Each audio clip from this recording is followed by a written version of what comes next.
Welcome to Epitome IAS. Today we are going to discuss an important question from 2023 mains General Studies paper 2, right? So this kind of questions are quite common in the examination.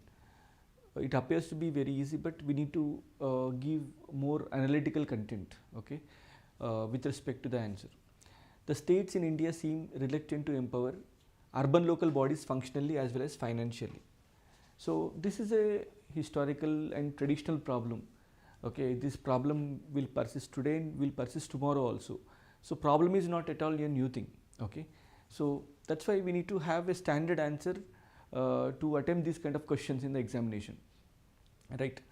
So in the states in India seem reluctant to empower the local bodies functionally as well as financially. So basically the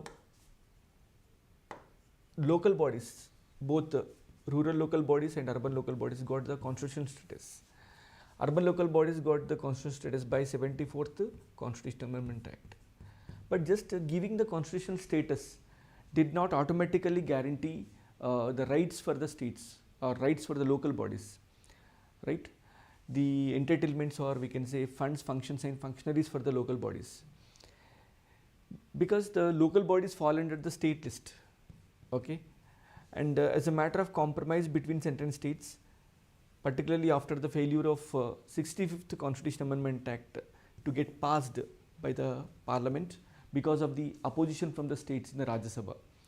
Because of that reason, what happened? There was a compromise between central and states, where the central government will not be deciding which functions of the state government shall be transferred to the local bodies. That will be decided by the state governments themselves by means of a legislation enacted. Okay, so that means every state government will be enacting a law in order to provide the basic services, basic powers to the local bodies, which powers can be given to the local bodies, which powers cannot be, and what is the extent of their functions. All these were to be decided by the state specific legislations. Okay, so every state has enacted its own legislation empowering the local bodies. So of course there is a disparity regarding the empowerment of local bodies from state to state, but the general trend is that the local bodies are not having the full-fledged functionality.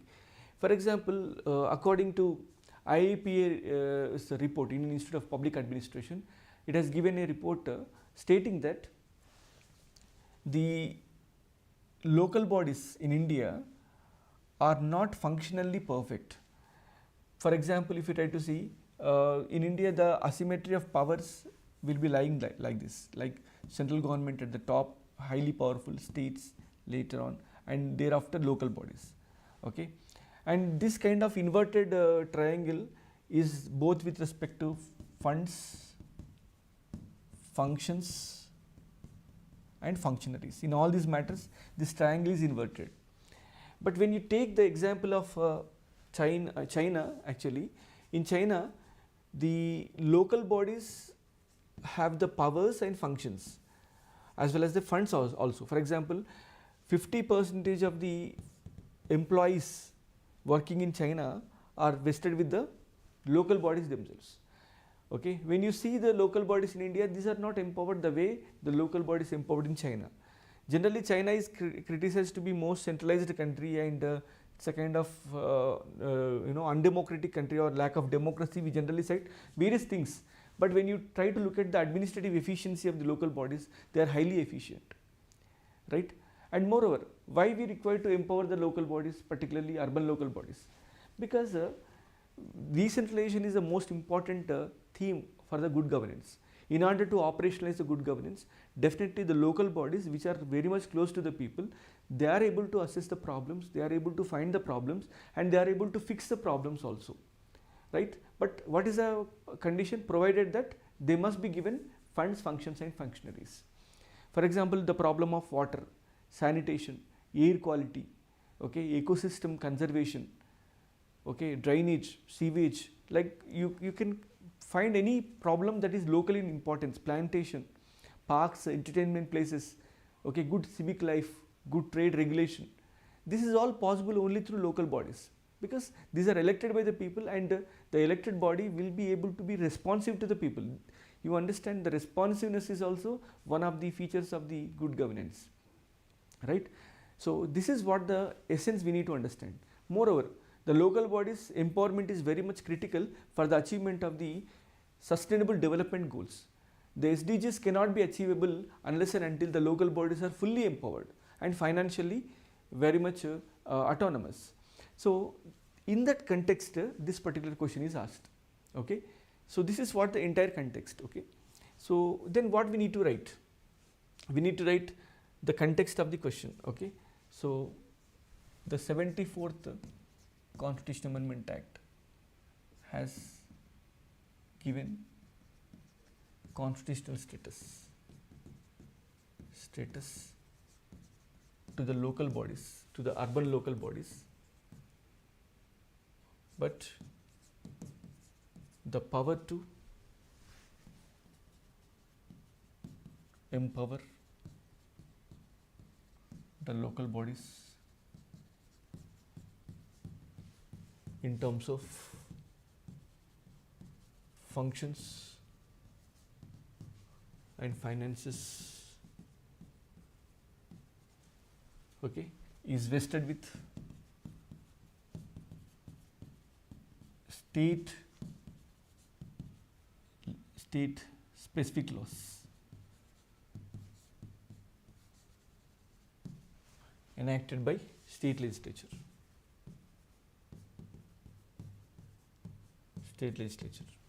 Okay. So, but the status of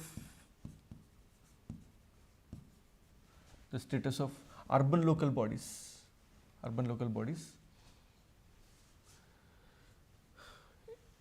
in terms of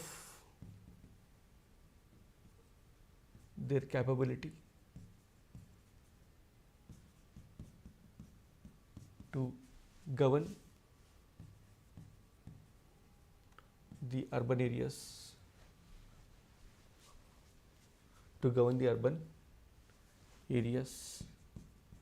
is very poor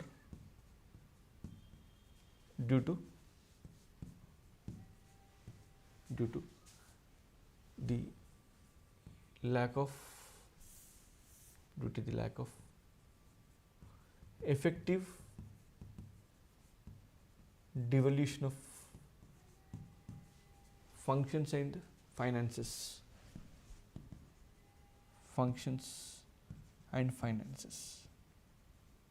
by states.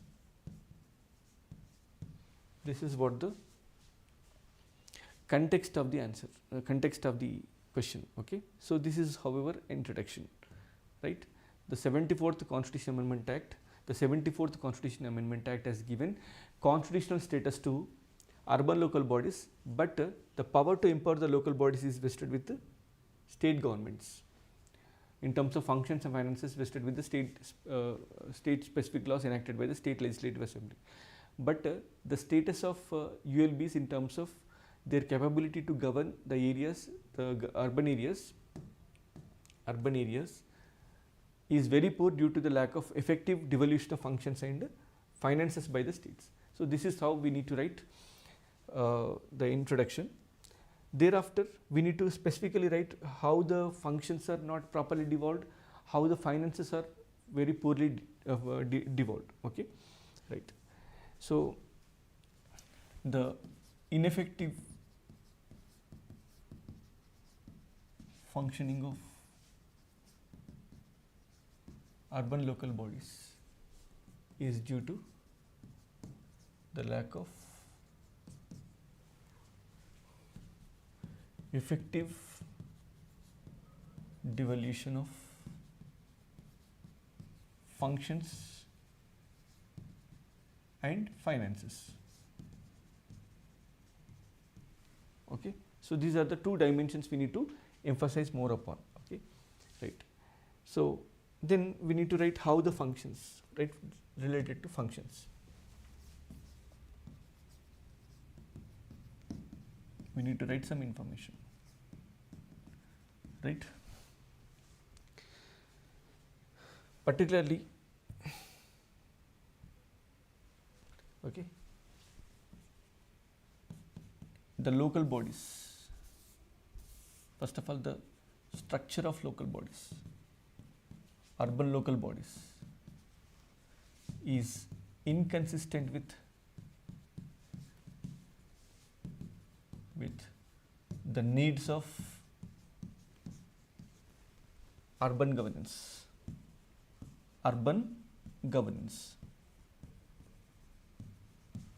Okay, urban governance. For example, if we try to see mayor, for example, the office of mayor. Mayor is actually a ceremonial figure. He is not having effective functions.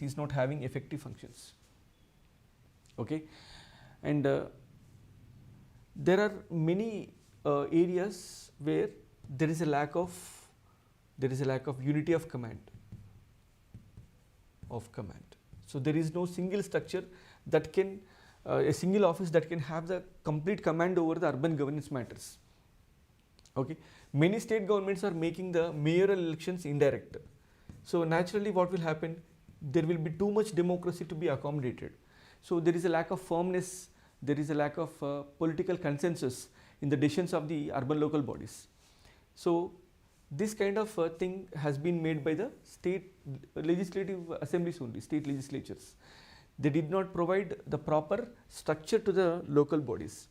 And apart from that, even the municipal personnel, for example, the personnel of the municipalities, personnel, they are actually recruited by the state government. Okay, and this personnel do not have the skills and expertise to handle the emerging issues or emerging problems of the urban local governance, like solid waste management. This is highly technological in nature, sewage treatment, okay, and urban planning. In many aspects, the personnel lack the resources, so they are also recruited by state government. So having no understanding, the clear understanding about the urban problems and what kind of solutions they can give to the urban problems, right? And apart from that, we can see there is the problem of lack of coordination, okay, between the line ministries, line departments. That is, line departments means those departments which are run by the government. Okay, line department, that means implementation departments, line departments, as well as and urban local bodies. For example, in the matters of traffic regulation, police versus urban local body. Okay, parking place. Okay, and trade matters, the state trade department versus urban local body. Roads, okay, R&B department versus urban local body. So there are too many overlappings between the local governments and other things. Okay, for example, in you take UK, the London municipality will be able to govern traffic and everything. Holistic aspects of governance will be managed by the local government. Everything that comes under the local matters will be under the domain of the local government itself. Even police commissioner of the London is answerable to the mayor of the London. So that is example we are able to see in other countries. But in our country, so despite you give a constitutional status to the urban local body, still you try to subordinate the local body, you try to control the local body, you try to treat it as a department under the government, right? This is another important issue. And frequently elections are also being postponed. So what does it mean? What is the impression that these are not that great important institutions to be considered? So these are the certain important aspects. And moreover, there is an establishment of parastatal bodies, right? Parastatal bodies. Parastatal bodies means what? So these are the bodies which are operational in the local or grassroots level, which are having the functions to be given to the local bodies. Okay, that means the parastatal bodies means these are parallelly functioning state institutions which perform the functions related to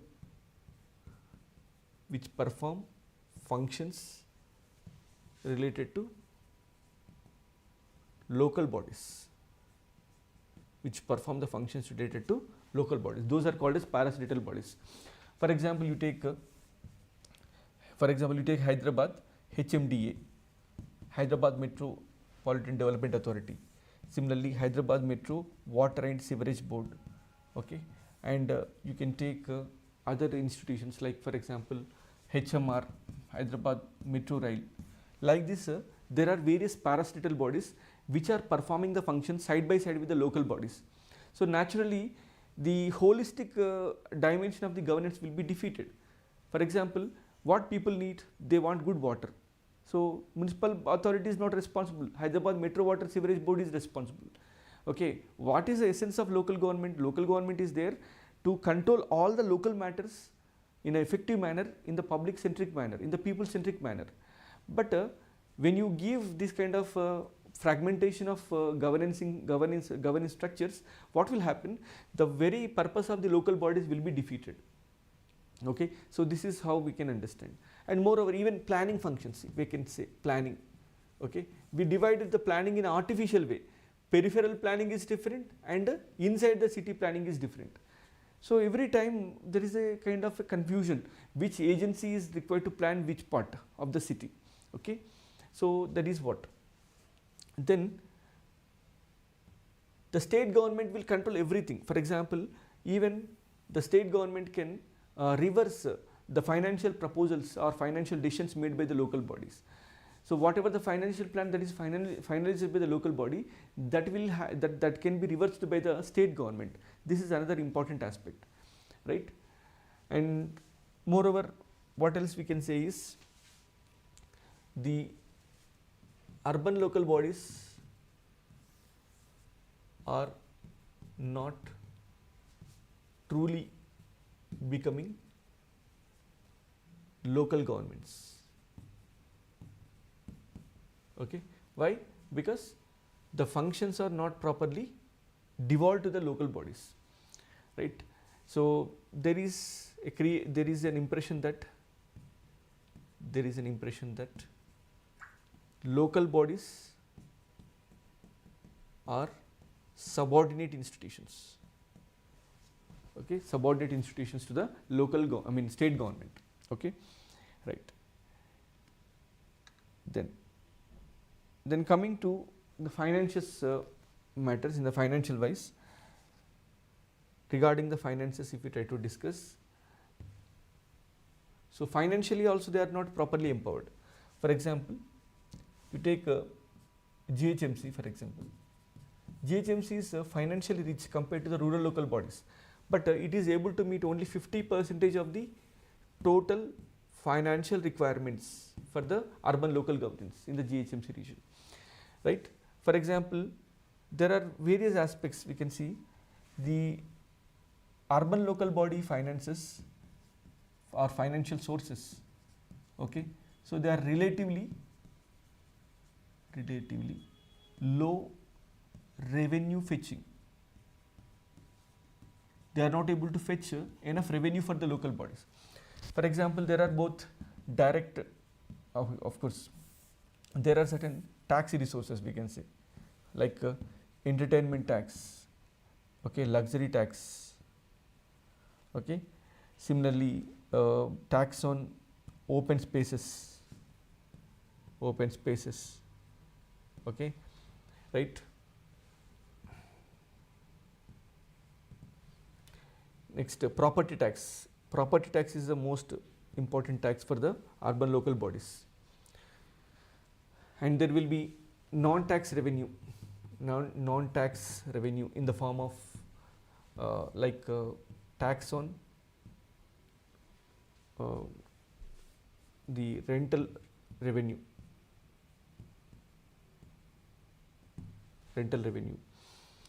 right?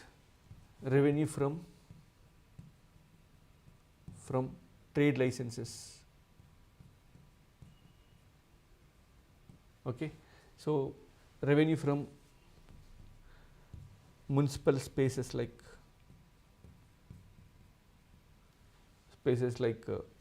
for example some grounds and other things. So like that they are able to get revenue from various sources, but this revenue is not sufficient enough to meet the needs of the urban local bodies. Okay, right. And moreover, the state government is not constituting SFCs, state finance commissions.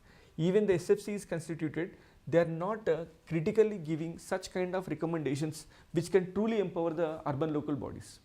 So they are not giving any transformative recommendations in order to transform the urban life. But we need to understand the fact is that urban areas are becoming growth engines for the economy, and these growth engines cannot fetch the growth sufficiently if the conditions in the urban areas are not properly improved. So that's why the urban local bodies are required to be empowered financially. Yes, of course, to some extent some new initiatives have been brought. For example, smart cities project has been brought. Okay, Amrut scheme has been brought by the central government. 15th Finance Commission recommendations, okay, where almost more than 30%, of course more than 35% of revenues, of 4 lakh crore, out of 4 lakh crore grants, more than 35% grants must be given to urban local bodies. So there are tied grants, in fact, like they are tied with sanitation, okay, so cleanliness, environment protection, okay, and moreover air quality. So on certain grounds, so there is a weightage or there is a tied nature of grants and performance based grants that have been given by the 15th Finance Commission, recommended by the 15th Finance Commission. But unfortunately, there is no such matching contribution or there is no such matching response from the state governments to empower the local bodies. And even the new initiative like bonds, municipal bonds also have been brought. Okay, but despite all these things, urban local bodies are not able to effectively meet their own revenue requirements. They are not becoming self-sustainable. Why? Because state government has concentrated all the financial power in its own hands. Okay, so this is creating the problem for the urban local bodies, and the urban local bodies do not have that kind of operational autonomy, in fact. Okay, so they cannot find new sources of revenue without the permission of the state government. So this is creating the kind of disempowerment for the urban local bodies. So in this context, we need to write what should be the way forward. Okay, so as per the recommendations of second ARC, first one, the parastatal bodies must be reduced, and the functions of parastatal bodies must be given to local bodies. Okay, we can follow the examples of London Municipal Corporation, where the mayor is fully empowered to take the decisions. Okay, and the traffic management related functions are also becoming the functions of the urban local bodies, right? So urban local bodies must have the personnel having the expertise to solve urban problems. We need to have innovation, okay, multi-level parking. We need to have a proper clarity regarding how to address the problems in an urban area. How to make the cities very much livable. That is the most important thing, right? And states must constitute SFC, State Finance Commission, regularly, so that the financial status of the urban local bodies can be revived and they can be revised, we can say, because they can be reformed properly, right? And that means what kind of tax resources that can be given to the urban local bodies, and how to enhance the taxation potential of the urban local bodies can be properly studied by the state finance commissions, right? So that is how we can talk about the reforms. Okay, so we need to ensure the urban local bodies must follow the a planned approach through decentralization. For example, there must be establishment of DPC, District Planning Committee, or Metropolitan Planning Committee, without which the decentralization of the planning does not happen. In fact, the rural and urban areas must be having a kind of integrated planning, because there is an interdependency between urban areas and rural areas. So that is possible only when you are able to bring a kind of a common planning or effective planning in this manner. Okay, so this is how we can write answer in various dimensions. So initially we have written the introduction, later we have started the body of the answer, and we have explained how the problems of the functional devolutions are there, and we also discussed about the problems of the financial resources. Then we have come up with the way forward. This is how we need to structure the answer. Okay, for more tips, for more understanding, please follow Epitome IAS. Here we are going to tell you the very real time method of writing answers. Okay, our answers are so unique, and these answers can be possible only when you have the critical thinking. Okay, we will train you how to think in a better manner. Thank you for watching the video. Have a nice day.